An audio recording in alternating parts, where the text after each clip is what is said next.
Just అట్లా చూస్తూ అంటే బ్యాక్గ్రౌండ్ స్కోర్లు వేసుకోవడానికి వాటికి ఉండాలి కదా అయ్యా అని ఒకటి ఇది కనిపెట్టింది. అరే రండిరా వీడిని తీసుకురండి రా. ఏమీ చేయలేక అతగాడి తాలూకా తప్పులు బయటపడుతున్నాయి. ఏదైతే అతగాడు ఆ పోర్టుని 6,000 కోట్ల రూపాయలున్న పోర్టుని 594 కోట్ల రూపాయలకి ఎలాగైతే పీకల మీద కత్తి పెట్టి రాయించుకున్నాడో ఆ విషయాలన్నీ ప్రజలకు తెలియజేయడం అయింది. అదే విధంగా ఇందులో వైవి సుబ్బారెడ్డి అల్లుడు కూడా అందులో ఇన్వాల్వ్ అవటం, విజయసాయి రెడ్డి అందులో ఇన్వాల్వ్ అవటం, అంటే వీళ్ళ పరిస్థితులు ఎలా ఉన్నాయంటే 5 సంవత్సరాలు రాష్ట్రాన్ని మొత్తం భ్రష్టు పట్టించేసి రాష్ట్రాన్ని సర్వనాశనం చేసేసి రాష్ట్రంలో ఉన్న సంపదను అంతటిని దోపిడీ చేసి ఆఖరికి రాష్ట్ర ప్రజల తాలూకా ఆస్తులు గాని, ప్రభుత్వ సంస్థల తాలూకా ఆస్తులు గాని, ప్రైవేట్ సంస్థల తాలూకా ఆస్తులు గాని అన్ని కొల్లగొట్టి పీకల మీద కత్తిలు పెట్టి వాళ్ళ పేర్ల మీద రాయించుకొని ఈ రోజు అవన్నీ కూడా బయటకు వస్తున్నాయన్న భయంతో చంద్రబాబు నాయుడు గారి మీద మాట్లాడితేనో లోకేష్ గారి మీద మాట్లాడితేనో టాపిక్ డైవర్ట్ అవుతుంది అనే ఉద్దేశంతో నోటికి వచ్చినట్టు మాట్లాడే పరిస్థితి. నేనేమంటానంటే ఒకళ్ళ గురించి మాట్లాడేటప్పుడు 2 రకాలుగా ఆలోచించుకోవాలి. అవతల వ్యక్తి స్థాయి, అవతల వ్యక్తి వయసు, అట్ ద సేమ్ టైం మన స్థాయి, మన వయసు రెండు కూడా ఆలోచన చేసుకోవాలి ఒక రాజకీయ నాయకుడు మాట్లాడేటప్పుడు. అటువంటిది అతని స్థాయి, అతని వయసుని మర్చిపోయి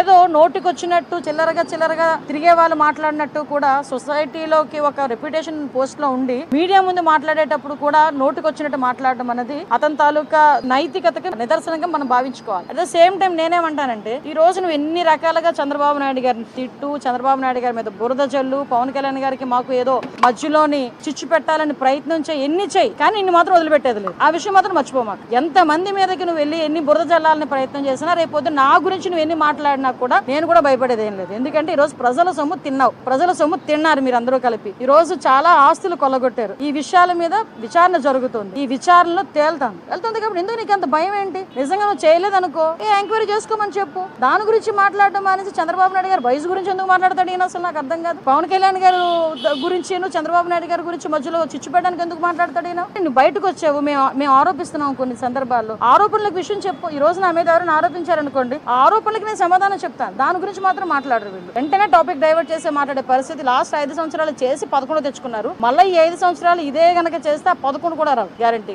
ఏమీ చేయలేక అతగాడి తాలూకా తప్పులు బయటపడుతున్నాయి. ఏదైతే అతగాడు ఆ పోర్టుని 6,000 కోట్ల రూపాయలున్న పోర్టుని 594 కోట్ల రూపాయలకి ఎలాగైతే పీకల మీద కత్తి పెట్టి రాయించుకున్నాడో ఆ విషయాలన్నీ ప్రజలకు తెలియజేయడం అయింది. అదే విధంగా ఇందులో వైవి సుబ్బారెడ్డి అల్లుడు కూడా అందులో ఇన్వాల్వ్ అవటం, విజయసాయి రెడ్డి అందులో ఇన్వాల్వ్ అవటం, అంటే వీళ్ళ పరిస్థితులు ఎలా ఉన్నాయంటే 5 సంవత్సరాలు రాష్ట్రాన్ని మొత్తం భ్రష్టు పట్టించేసి రాష్ట్రాన్ని సర్వనాశనం చేసేసి రాష్ట్రంలో ఉన్న సంపదను అంతటిని దోపిడీ చేసి ఆఖరికి రాష్ట్ర ప్రజల తాలూకా ఆస్తులు గాని, ప్రభుత్వ సంస్థల తాలూకా ఆస్తులు గాని, ప్రైవేట్ సంస్థల తాలూకా ఆస్తులు గాని అన్ని కొల్లగొట్టి పీకల మీద కత్తిలు పెట్టి వాళ్ళ పేర్ల మీద రాయించుకొని ఈ రోజు అవన్నీ కూడా బయటకు వస్తున్నాయన్న భయంతో చంద్రబాబు నాయుడు గారి మీద మాట్లాడితేనో లోకేష్ గారి మీద మాట్లాడితేనో టాపిక్ డైవర్ట్ అవుతుంది అనే ఉద్దేశంతో నోటికి వచ్చినట్టు మాట్లాడే పరిస్థితి. నేనేమంటానంటే ఒకళ్ళ గురించి మాట్లాడేటప్పుడు 2 రకాలుగా ఆలోచించుకోవాలి. అవతల వ్యక్తి స్థాయి, అవతల వ్యక్తి వయసు, అట్ ద సేమ్ టైం మన స్థాయి, మన వయసు రెండు కూడా ఆలోచన చేసుకోవాలి ఒక రాజకీయ నాయకుడు మాట్లాడేటప్పుడు. అటువంటిది అతని స్థాయి, అతని వయసుని మర్చిపోయి